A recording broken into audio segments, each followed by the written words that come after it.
And we welcome you into Dodgers Daily for Friday, August 26th. I'm Casey Porter of Dodger Poke Report. I'm so glad that you decided to tune in for another edition of Dodgers Daily. There was a lot of great action last night. Oklahoma City got off to a quick start. They scored 2 runs in the bottom of the first, but then their offense went silent, and they lost another game to the AAA affiliates of the Padres, the El Paso Chihuahuas. Buddy Reed had a big day for the Drillers. He had 3 hits, and Brandon Lewis went yard again. Great Lakes scored a bunch of runs in their first game of a doubleheader, not so many in the second.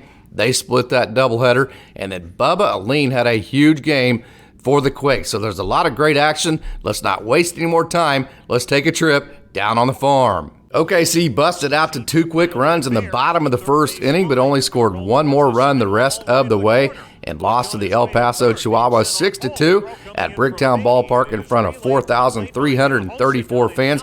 You are seeing the first run of the game that was driven in by Miguel Vargas, who got the scoring started in the bottom of the first with his 31st double of the year. That scored Michael Busch. Vargas is almost backed up to 300 on the year. For his average, he sits at 298 currently with an OPS of 889. Jason Martin followed the lead of Vargas with his 20th double of the year to give Oklahoma City a quick 2-0 lead. Martin is tied for the lead in home runs throughout the organization at 27 and is hitting .287 as well, so he's having a great year for AAA Oklahoma City. The AA Drillers scored 1 in the top of the 9th and got a save from Nick Robertson, his 7th of the year, to beat the Arkansas Travelers, the AA affiliates of the Mariners, 4-3 in Little Rock Thursday evening. You're looking at Nick Frasso, who made his first start with the Drillers, and it was brief but very good. He went 2.1 innings, he gave up no hits and no runs, and he struck out 3. Frasso has given up just 1 run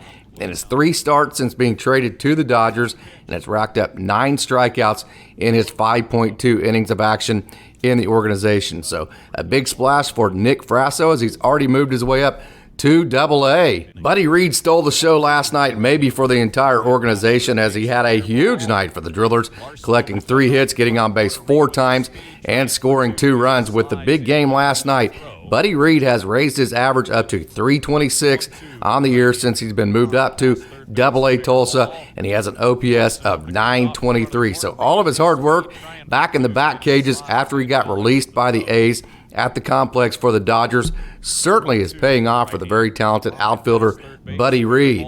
Justin Yurchak had another multi-hit game, which is his 3rd in his last 4 games and 6th of this month here in August since the beginning of July. He is 46 for 132, which equates to a .348 average, and his slugging percentage during that time since the beginning of July is .530. As the weather has heated up, so has his bat. He is just simply a great hitter, Justin Yurchak, out of Binghamton. Brandon Lewis hit home run number 19 on the year, and it was an absolute bomb to dead center. It traveled 419 very happy feet, and it was his 6th this month here in August, and in this month, his slugging percentage is .566, as 12 of his 19 hits have been for extra bases. So the slugger from the LA area, Brandon Lewis, has gotten hot. Diego Cartila had 2 hits for the Loons last night, including his 12th double that you're seeing with Great Lakes, and had 3 RBIs and is hitting .277 on the year with an OPS approaching 1,000 at .949. So Diego Cartila, the number 1 prospect in the Dodgers organization, is hitting very well. Jose Ramos had 2 hits for the Loons to mark his 4th multi-hit game in his last 6, a stretch where he is 9 for 24. That equates to a .375 average during that time with a home run, 4 doubles, 9 RBIs, 6 runs scored, and 15 total bases. His slugging percentage this month, Jose Ramos's, is .506. So very dynamic outfielder for Great Lakes, Jose Ramos. Ismael Alcantara went 2 for 2 and had 3 RBIs and was on base 5 times. Alcantara has back-to-back multi-hit games since returning to the Loons and has a triple, a home run, 3 RBIs, and 9 total bases in his last 2 games. So Ismael Alcantara, very talented outfielder, is very hot right now. Eddie's Leonard hit his 14th home run of the year that you're seeing here on your screen. That extended his hit streak to 8 games, and he is 11 for 31. That's .354 during that stretch with 3 home runs, 9 RBIs, 2 doubles, 10 runs scored, and 22 total bases. It's been quite a stretch for the talented infielder from the Dominican Republic, Eddie's Leonard. Antonio Knowles had another scoreless outing for the Loons, which is his 5th scoreless performance this month. Knowles is a Key West native that has one of the best sliders in the organization. I never miss a chance to brag on him. I love watching him pitch. Very competitive. Look at that slider. Very good pitch. One of the best sliders in all of baseball. Jorbit Vivas was the highlight of the second game, which didn't have much offense to it, but he had 2 hits, which marked his 5th multi-hit game in his last 7th and 11th of this month here in August. So Jorbit Vivas has been playing great offense for the Loons.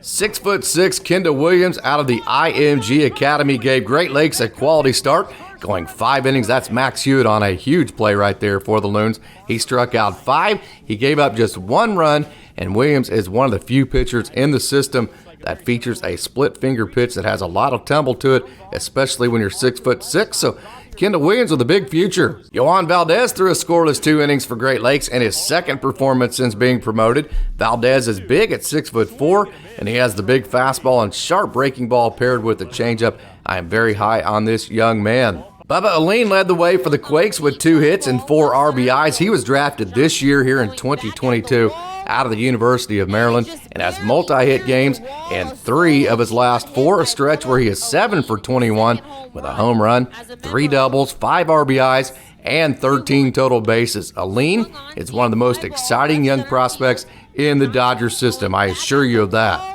Luis Rodriguez had 3 hits for Rancho, which is his 2nd multi-hit game in his last 3, and that makes him 5 for his last 14, which is 357, with a double, 3 RBIs, 4 runs scored, and 6 total bases. Maddox Bruns gave the Quakes a good start, going 3, striking out 4, and giving up just 1 run. Bruns is a 2021 draft pick that has explosive stuff, as evidenced by his 60 strikeouts in just 41.1 innings pitched. His curveball has the potential to be elite. Sticking with the 2021 draft class, right-handed pitcher Gabe Emmett threw a scoreless 3 innings for the Quakes. Emmett is a 21-year-old out of Folsom Lake Community College with a unique delivery that gives hitters problems, so his fastball's in the mid-90s. Gabe Emmett. Jimmy Lewis turned in his 2nd scoreless performance in a row, striking out 2 in his 2 innings of work. Lewis is a 2019 draft pick that was drafted out of high school from Lake Travis in the Austin area. Look at that changeup. Great pitch for Jimmy Lewis. Calvin Batista threw a scoreless inning for the Quakes, which is his 5th scoreless outing in a row and his 6th out of his last 7. During that stretch, he has 9 strikeouts in 7 innings, so his stuff has some swing and miss to it. Christian Suarez threw the last 2 innings for the Quakes, and he actually got the win on the night. He had 3 strikeouts and gave up no runs, so much like all of the Quakes pitchers, when he's in the strike zone, you see that slider. He is very, very effective. He got the win last night in his 2 innings of scoreless work. Christian Suarez. I'm glad that you tuned in to another edition of Dodgers Daily for Friday, August 26th. I hope that you tune in tomorrow. I also hope that you visit DodgerPokeReport.com or visit Dodger Poke on all the social media platforms, Facebook, Twitter, Instagram, or TikTok. And I hope that you become a subscriber to our podcast, Dodgers Daily. Hey, if you like this video, like it, give it a comment, let me know what you think so I can keep providing you content like this in the future. As always, thanks for tuning in, and go Dodgers.